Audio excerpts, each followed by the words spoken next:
to kick off another Reintroducing the Art of Conversation with today's guest, Alison Cowzer. And she's known for many, many things. To give you like a brief overview, not only the entrepreneurial spirit and goddess that she is, very much tackling social issues, being a huge part of Women for Election, which we will focus on today. She's a mindset that embraces critical thinking and innovation.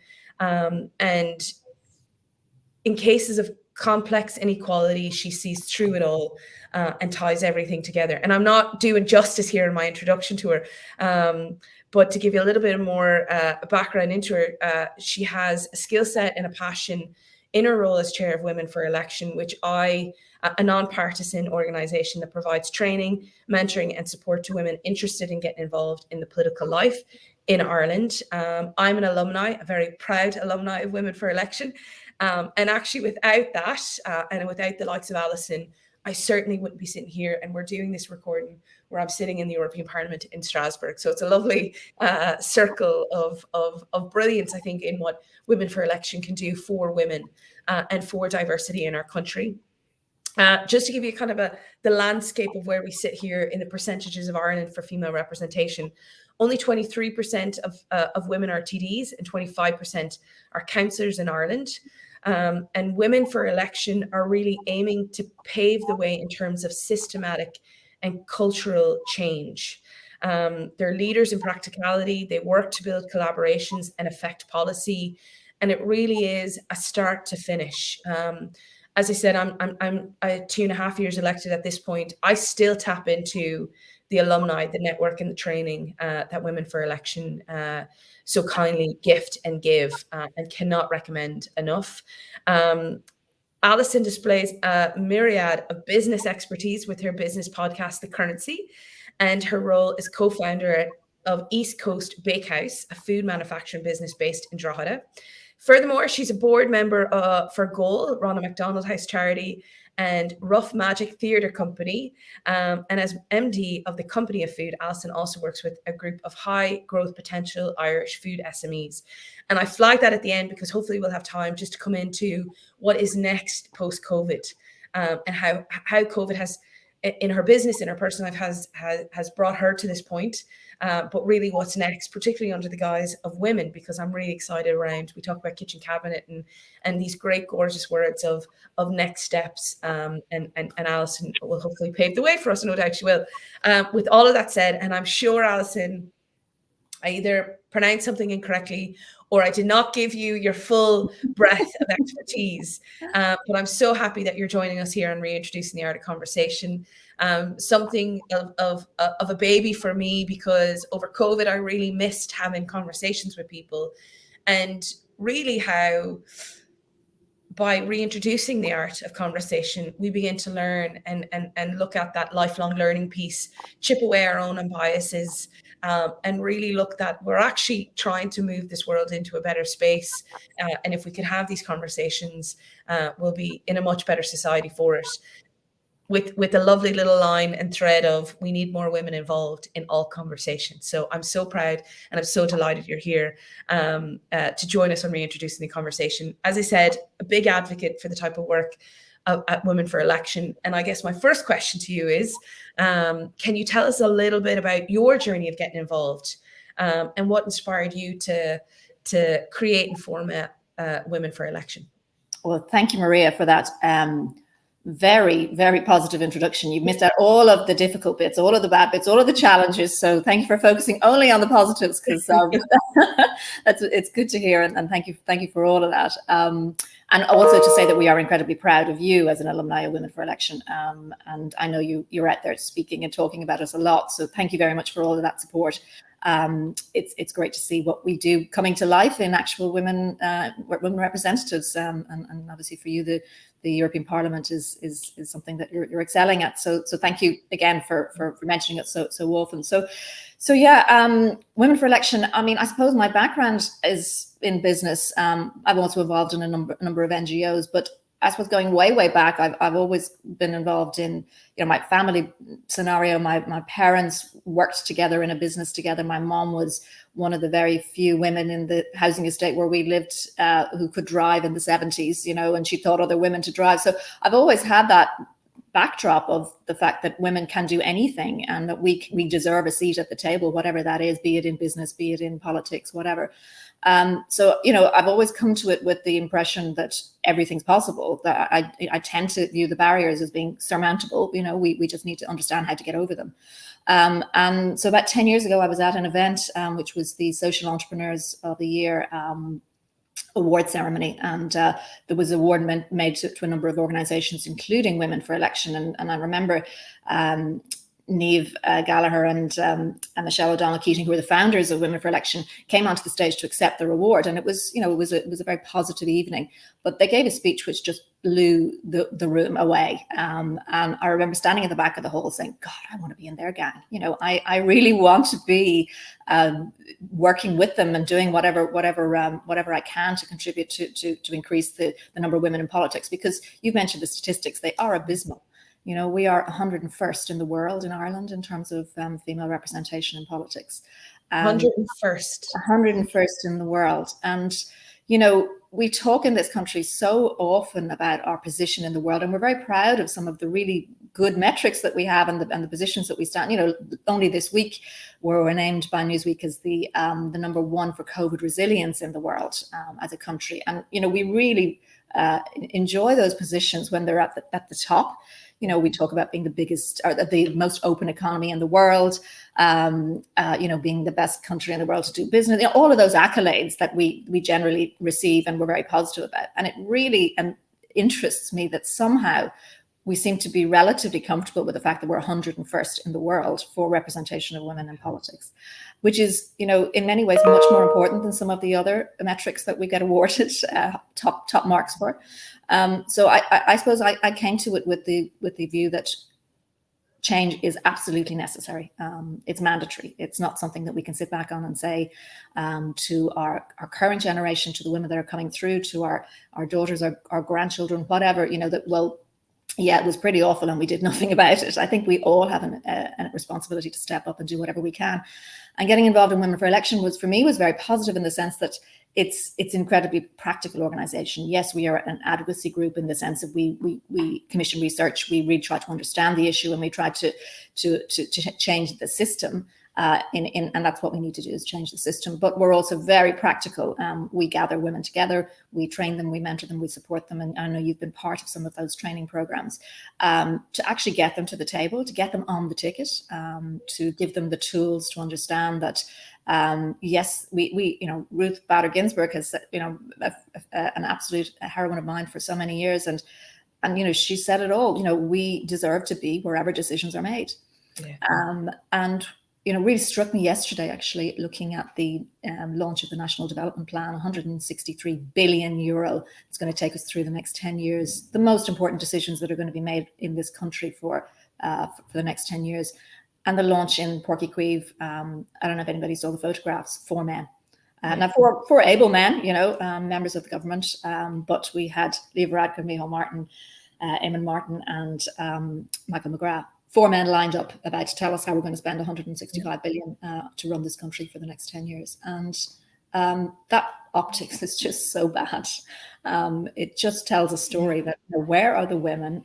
No doubt we know there are very able women in Irish politics, but we're only at 23% of the Dáil. Some of the committees in the Dáil have no women on them. There's 23 electoral areas around the country with no representatives of women at all. So Women for Election really. That image yesterday struck me also.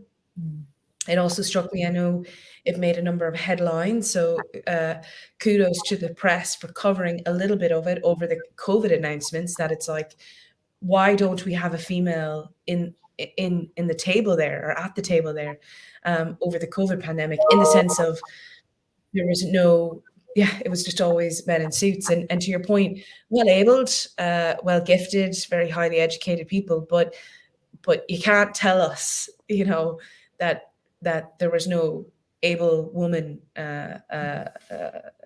space for that, for that. It's mind blowing. In 2021, this is not the 1960s, 70s, and even later actually. But it's funny, here in the European Parliament, we have some delegations that are only men. And you can see it in their way they vote, in the way they communicate, in the way they talk about even social issues of just through the guise of themselves, versus looking beyond and looking at the 51% of the population. And when you think, much like yesterday's announcements for the next 10 years, we're working on directives, legislative, non-legislative work, impact all member states. And if we're not thinking about all people, then there's going to be continuous disconnect. So, which kind of segues me into my second question of, and you briefly mentioned it there, the scope of work from Women for Election ranges from trainings to events to research, as you pointed out, that has really gauged the public on a national level. And every time you kind of release a new body of work, even as someone like myself inside the political arena, very new to it, I'm kind of going, but how do we get more people involved? So when I have those conversations, I'm like, come do something like Women for Election or Northwest 50/50 or See Her Elected, and get involved in the practicalities of it, so you build the confidence. But can you tell us a little bit more about that type of work? And why it's necessary? I mean, you briefly touched on it there, but in order to get funding, we need to have numbers backed up. And in order to make change, we still need to have the research. In order to really scare people, unfortunately, women in particular, that they have to put their hand up and get involved for us to change the systematic damage that has been going on for years. Yeah, I suppose we address it, from the research area to start with, in terms of understanding the problem. And research is not the dull and boring stuff. It's actually about understanding the problem, understanding why women are finding it difficult to firstly to enter politics, but also the landscape that they encounter when they're there, and also the retention of keeping their seats. It's a very competitive process. Well, Maria. I mean, the first piece around recruitment and actually getting women to get involved in politics in the start. The system that we have is a legacy system. It's based on political parties who've been around for almost 100 years in many cases. That comes with a whole architecture, a whole structure around it, which was built for men, because women were not perceived in those days to be interested in getting involved in politics. So the whole piece around recruitment and finding women to join political parties, to get involved in politics because they see it as being something that brings value to their communities, that's a huge challenge, because many women believe that it's not something for them, or that they don't have the influence, or in many cases the confidence to get involved. They don't see it as a career choice. So, I think we've seen so many women come forward in the last year, particularly. We put all of our operations now online. We will be going back to some in-person events, but, we've talked to women all over the country. We have a completely national reach, who really are beginning to become awakened to the fact that politics matters, and that they can play a huge role in changing their communities for the better by getting involved. And I think that's almost a cultural issue that politics itself needs to understand, that it's not about driving up to Leinster House on a Monday and a Thursday and getting back to your constituency. It's about actually what you do throughout your entire life, that you can do to actually help the communities that you work in. And really, women very often come from that community-based background. They enter politics through that route of understanding that it's the local issues, and then moving on through local government, and men do too. But I think one of the things that COVID has shown us in the last year is people spent so much more time in their communities. They began to understand the impact that the decisions that are made either in the local council or in Dáil Éireann or in the Seanad, or in the European Parliament, that affect their local communities. And I think that's really crucial on, getting women to believe that they have a role in politics, getting the political parties to understand that, they need to change their culture, they need to change their operations, and really, looking at the quota, for example, which is currently at 30% and will rise to 40% at the next general election, that's not going to happen if political parties do the same thing that they've always done, which is just sit around and just wait, and hope that maybe women might decide they want to join them. They need to make sure that they're a welcoming environment. They need to make sure and to that point, and to that point, sit comfortably saying, well, we've asked female candidates and we've put them up, and they didn't get elected, but in majority cases, you ask the female candidate 6 weeks before the election, and they might have been members of a party. Yeah, well, I mean, we talk about that. It's a completely different conversation. Yeah. Deciding to run a candidate 6 weeks before an election does nobody any favors, because ultimately, Pat Montague, who's one of our trainers who works with the women on our training programs in many cases, and I mean, he's got a great line which said, an election, the 3 weeks of the campaign is not about gaining votes; it's about harvesting votes that you actually sow the seeds from a couple of years before, and getting involved early is crucial. So political parties bringing in last minute candidates to bring up the numbers for the quota it's patently obvious what's happening. It's very transparent. So they need to be out there so much more earlier, creating a welcoming environment, bringing women in at levels that are into winnable seats. There's absolutely no point in satisfying the quota if you're putting women into no hope seats, because ultimately you're not going to move the dial at all. So there's a lot around resistance for political parties. It changes. It's different among newer parties. Find it easier in the sense of they're not dealing with legacy. They're not dealing with incumbents. They're not dealing with a whole group of people who believe that in many cases it's their entitlement to be on the ticket because they've worked for 20 years for the party. That's maybe the case in some maybe valid in some cases, but it's no reason to rule out new candidates coming through that in many cases are female. The other piece around the sort of potential barriers are around resources. It costs a lot of money to put a campaign together. And we work with women to understand how to do that efficiently, effectively, how to raise money to put your campaign together. But many women find it difficult to go out and ask somebody for money to put their campaign together to bring them forward and be successful in an election. So there are barriers, but really what we try to do is build a resilience within women to overcome those barriers. A lot of the dialogue can be about the negatives of politics. We think there's a lot more to be said around the positives of what you can do for your community, and why you deserve to be there. And these are the things that we talk about a lot.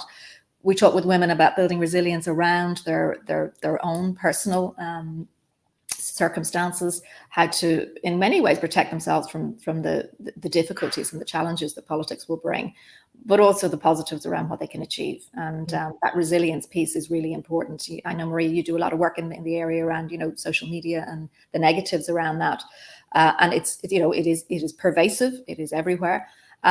But also social media has brought a huge positivity that anybody can now run a campaign online. You don't need to go to an office. You don't need to have a massive war chest.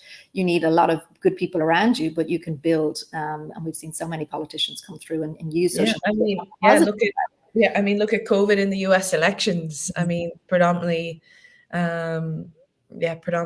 run a female campaign manager. That created, everything was online and they had to. For me personally, I don't think I would have won my seat for Midlands Northwest if it wasn't through social media, simply because I was so new into the space of politics. I didn't grow up with a party background. And while my ideas were one thing, to get out to the reach to talk about the issues were a completely other thing. So for me, social media allowed me to get into all the by roads and side roads across the 13 counties of Midlands Northwest. So it is powerful. It is really powerful, and I think it can be really positive as well. And sometimes, we talk so much about the negatives of social media that we forget what a wonderful tool it is to get out there and to speak with people. We're working with a number of organisations on a coalition to put together, a genuine policy and platform on safeguarding within the area, safety of women in politics online. And our CEO, Katrina Gleeson, is on an advisory board for Facebook, with a lot of experts globally looking at how to make it a safer space.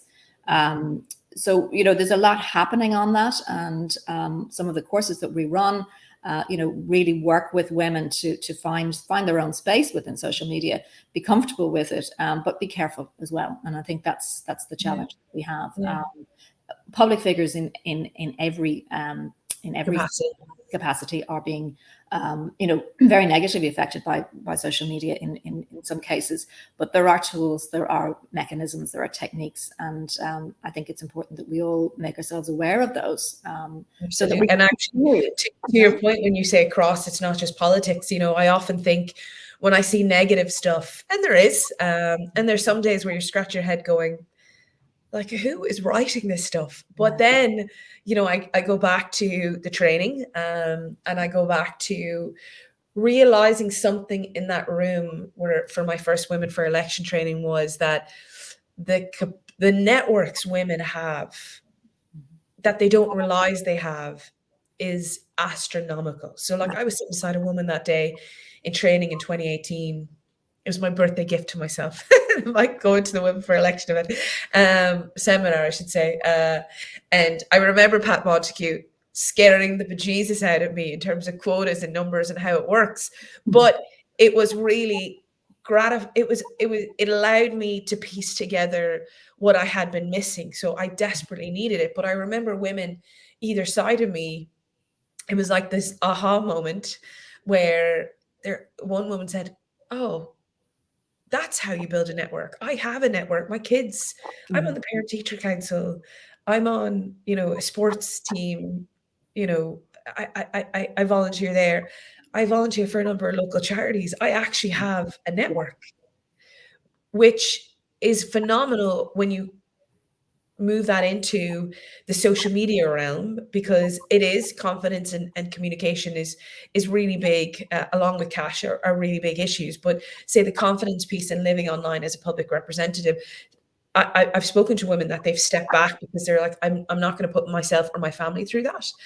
But then I always channel back to even Brene Brown, and her TED talk in terms of like the Roosevelt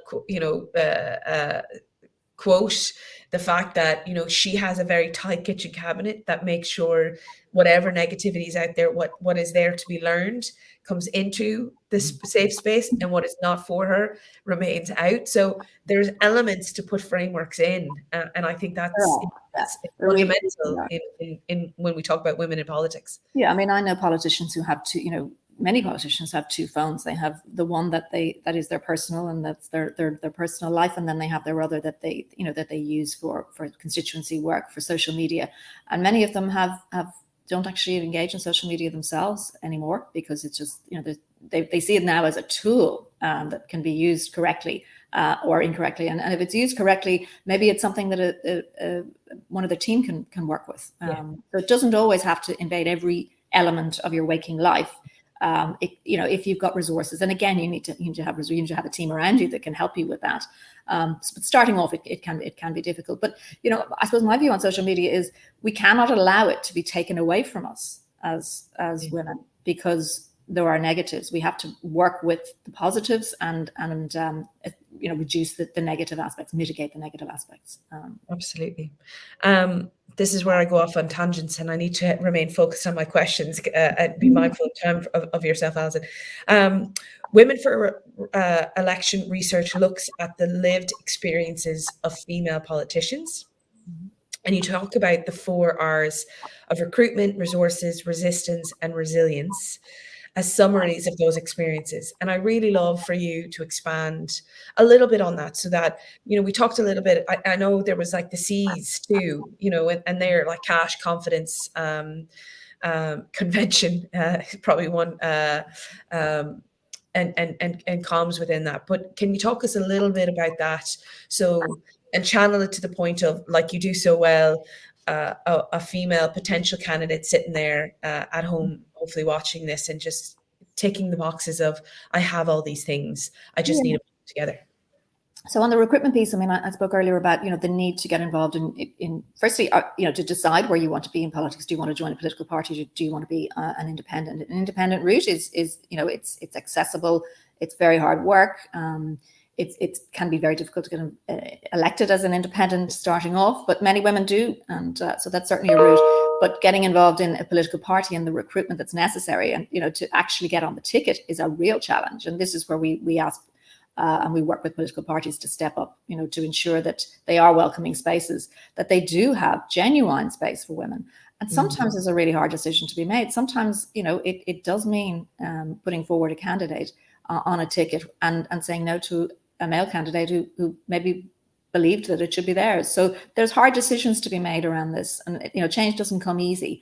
And expecting it all to happen organically by some magical wand that's suddenly going to change the landscape and give us a parity. I mean, the Interparliamentary Union, the international organization working in this area, they see that if we don't make those hard decisions and rely on organic growth, we could be looking at 2063 before we have gender parity across parliaments across the world. So I don't think any of us just to really cut across. So we're 101 in the world, and 2063. You're saying if we allow it to happen organically, and it could be worse than that. It could be even longer, but none of us are willing to wait. So there are tough decisions to be made, and political parties need to make those tough decisions. They can't just, they can't hide behind the fact that it's all just going to happen. It's not all going to happen, because the system needs to change. So the recruitment piece is huge, and that resistance piece, where there are many reasons why things should stay the same. Because the first being that it's easier. Change is hard. Status quo is much easier. So for political parties who have a lot on their plate, and their view is always, it's down to the number of seats. That's the first metric they use for every election, which is reality. And I think we have to understand that. Gender, we need to understand where that comes. So what's the metrics they're using within the party? Are they celebrating when they have more women on the ticket? And they should be. And how far is that up the agenda strategically for political parties? Or is there massive internal resistance based on many local factors in many cases? And I think that's something that political parties need to be honest about among themselves. And they need to build a culture internally that says it's not good enough to have no women on the ticket. They should be ashamed to put forward an offering to the electorate that doesn't include a female. Absolutely. And to the point too, women, myself included, within the political system, or supporting candidates who are in the political system, need to also wake up to say, we have to kick the ladder down. I think it was actually Margaret E. Ward, who's a big champion, obviously works with Women for Election, who had said that we have to kick the ladder down to other women and other diversity in order to also do our job and bring more women in. This combative, more women on the ticket, it's not, there's an idea that it's just potentially upsetting the male colleagues or candidates. In some cases it's probably upsetting the females too, but because the more we have, maybe the more difficult it is to get to the podium that you've been working at. But in actual fact, the bigger issue is our community has to reflect our politics, and our politics has to reflect our community. So we all have a job to do. And that's not just as potentially running as a candidate, it's the women like myself and male colleagues of mine in any political house.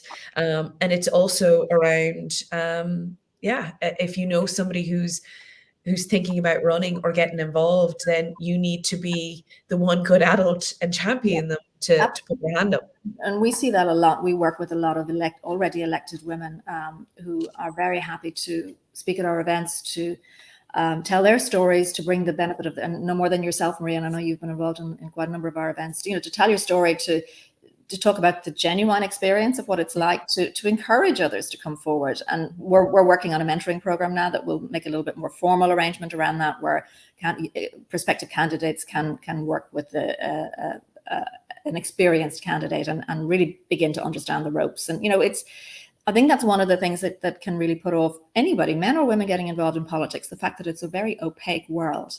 If you haven't been brought up in a political family, there's a lot of smoke and mirrors. There's a lot of the culture of politics that is quite off-putting or invisible or opaque to lots of people. And I think even speaking with elected representatives, some people who've been there and who've been successful, I think it builds enormous confidence, because you hear about it, you understand what are the steps that you need to take, what are the potential pitfalls. and I think that's really, really helpful. And we've seen huge generosity from female politicians across Ireland who really do put the ladder back down. They don't pull the ladder up. They're very happy to speak with and engage with women coming through. And I think that's a very positive sign. We have a women's caucus now, which is formed in the Dáil, and there are a number of caucuses happening around local politics around the country. All in understanding that we have to change, but putting the structures in place is really important to make that change. I mean, one of the other, I suppose, structural aspects that we're involved in, Women for Election, we're invited to participate in the Oireachtas Forum on creating a family-friendly and inclusive Oireachtas. Sean Friel, the Ceann Comhairle, put that together over the last year, and we've been really moving forward on some very genuinely positive recommendations, which I believe we're going to bring forward in November, hearing inputs from so many organisations, stakeholders, people who work in the Oireachtas, people who are in the staff, people who are elected to the Oireachtas, and really just understanding how we can make the Oireachtas a more family-friendly and inclusive parliament, because it is made up of the people. The difficulty we have is it doesn't represent in so many ways the people. So aside from the gender issue, we have we don't have visibly a parliament that looks or talks like the people that it represents. We have a big diversity issue in our parliament across so many areas, from gender, ethnic background, nationality. I mean, 15% of people who live in Ireland are new Irish, that many of them not born here, and we don't have any. We have one. Our Taoiseach comes from obviously a Indian background, but that's the only person in the Dáil. And those. We have a beginnings of some visibility on LGBTQI members, but it's all very small in terms of visibility, representation. And when we talk about diversity, our main focus is on diversity in terms of gender. It's crucial. It's what we're here to do. But we'd say very often we want more women in politics, but we just don't want more of the same women in politics. We need to be there in all our diversity, reflecting the communities that women represent, that men represent. And currently we don't. So I'm hoping that this forum that the Ceann Comhairle has been enlightened enough, I think, to put together. Excuse me, I have a little head cold, so I knew it was going to come. So I'm hoping that forum will make some pretty radical recommendations that will be acted upon. I nearly made it to the end without sneezing. Apologies. So that's all about creating that cultural change, because it's a combination of women themselves coming forward, political parties getting on board and understanding how important it is, but the system changing too. So it's we talked a lot about over COVID about things changing in our society, going online, remote working, being able to get a prescription from your GP on an email, all those little changes, and some of them very large, that happened probably because of an emergency, and they were imposed on us because of an emergency. I think what they've shown us is that change is possible, really radical change. I mean, who would have believed 2 years ago that half the population would want to and would be in a position to be facilitated to work from home most of the time or some of the time. So these things are possible. We don't want clearly a national or an international pandemic to bring about these changes, but some of them have happened. But looking at the changes that are necessary across gender balance and increasing the number of women in politics, I think all bets are off now. The gloves are off, the sacred cows are flying. Systems have to change, and if not now, when? If we can't, in this environment of massive structural change across so many areas, begin to really seriously address the structural changes that are necessary in terms of female representation in politics across our country, I think we would be doing a pretty bad job if we can't make a fist of it this time. Hear, hear. My final question, and thank you very much, because I know I've had you quite a while now, and I'm so glad because we have come full circle in terms of the opening words and in where we are at the crossroads now of change. And a term that I learned actually from Women for Election was this armchair activism. At some point, we need to get off the chair And at some point, be it a local, regional, national, European, worldwide issue, is too much to bear and you want to make a change. And that resilience piece is looking internally to say, what contribution can I give to this? Be it as the candidate, be it as the support team for the candidate, be it at the kitchen table.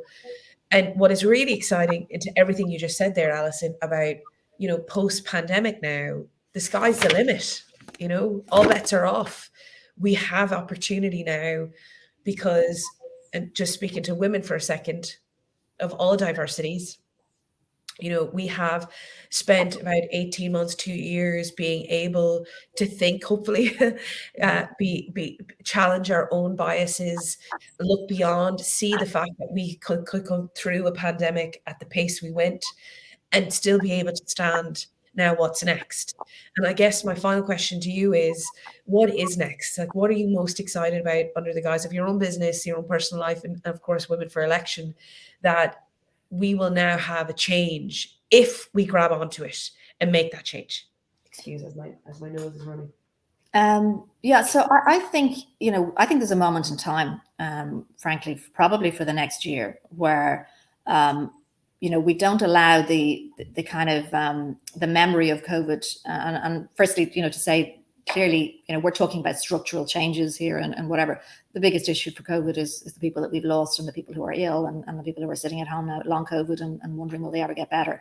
And I think that's, that has to be the focus for getting us through the next year to make sure that everybody who's in those positions is assisted in whatever way we can. But from a structural perspective, I think, as I said earlier, all bets are off. If we allow those changes to slide back into what was the status quo, I think we're missing an enormous opportunity. So I see so many instances now where you're addressing a difficult, intractable, maybe age-old problem, and obviously women's representation in politics is one of those. But in so many other areas, you're looking at it, and there's a blank sheet of paper in many cases, because it's not, that feeling of, oh, well, we're not going to do that because it didn't work before, or, no, we have to do it this way because we've always done it that way. That's gone now, because every meeting you're at, every intractable problem that you're looking at, we used to call it in the old-fashioned days, blue sky thinking. It's way out of line now, because everything is possible in terms of looking at problems in a different way. And I think that's a mindset challenge. I think that if we take that with us and don't allow it back to, as I say, to slide back into something that is easier. It's easier to go back and do things the way we always did them. Much harder to change, but we were forced into all of those changes by an emergency. The real trick will be to take our next number of years going forward, perhaps without the spectre of an emergency over our shoulder, but with that energy to say, let's make these changes happen and let's stick with them. And even if it doesn't happen instantly, to understand that big change can happen. So that's what I'm really excited about, the fact that we can look at all of the flux and the disruption that we've had. We are beginning to emerge from it. Most people are emerging from it positively. Lots of people need help to get through that. But I think the jolt that we've had has shown us that really, when we put our minds to it and when we all work together, think of what happened over the last year and a half in the country. If I speak about it from a business perspective, we had food on the shelves. Our health system survived. It didn't fall over because so many people worked together to make those changes happen, instant changes. And people who maybe weren't comfortable with change in the past have now figured out that actually, we need to be comfortable with change all of the time. And I think as we move forward over the next number of years, that is very positive. And if we can maintain that element of social solidarity that brought us through the last couple of years, not unscathed, because there have been divisions, but I think we've done quite well, and we need to make sure that we move forward. As I say, understanding that when we work together, enormous change, it really, really is possible. Yeah. Here. Great words to finish on. Women for Election, check them out. Yes, we have 3 events coming up in the next few weeks. We have our campaign school, our Inspire campaign school, coming up on the 17th of November, which is for women who are thinking about getting involved and running. We have an anti-racism workshop coming up again in the 20th of October. Actually, that's our next event. And then we have an introduction to politics on the 10th of November, which will talk about really the system and how to begin to unprise and get in, open that door and begin to enter the whole political process. So all on our website, and please, we'd look forward to seeing as many women as possible coming forward and joining us.